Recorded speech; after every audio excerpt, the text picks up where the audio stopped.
Hey everybody! By now you've probably heard about the 600 Guatemalan kids that Kristi Noem wants to send back to Guatemala out of the goodness of her heart so that they can pursue their dreams of returning to a country with one of the highest homicide rates in the world.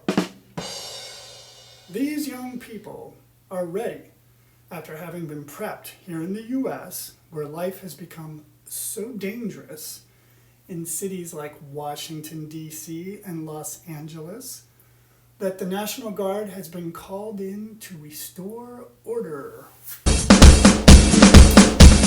Just how these Guatemalan kids got so lucky as to attract the attention and goodwill of the U.S. Secretary of Homeland Security remains somewhat mysterious.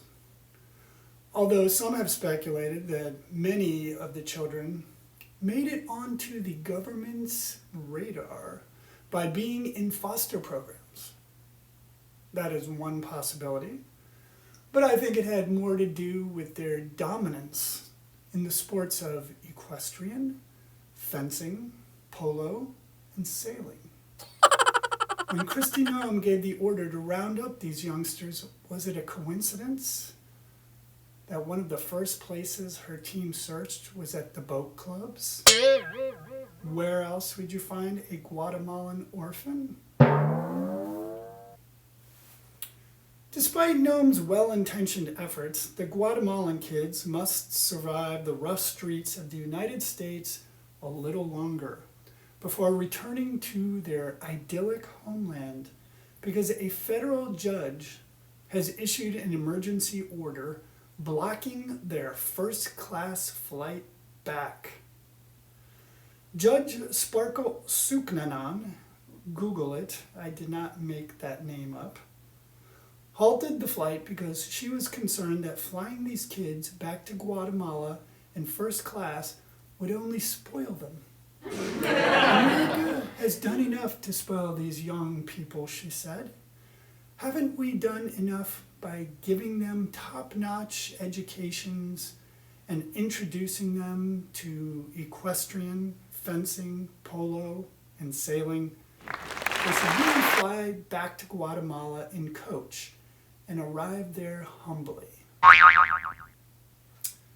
Unsurprisingly, Kristi Noem, being the reasonable woman that she is, agreed with the judge and promptly began arrangements to have the first-class tickets converted to coach tickets.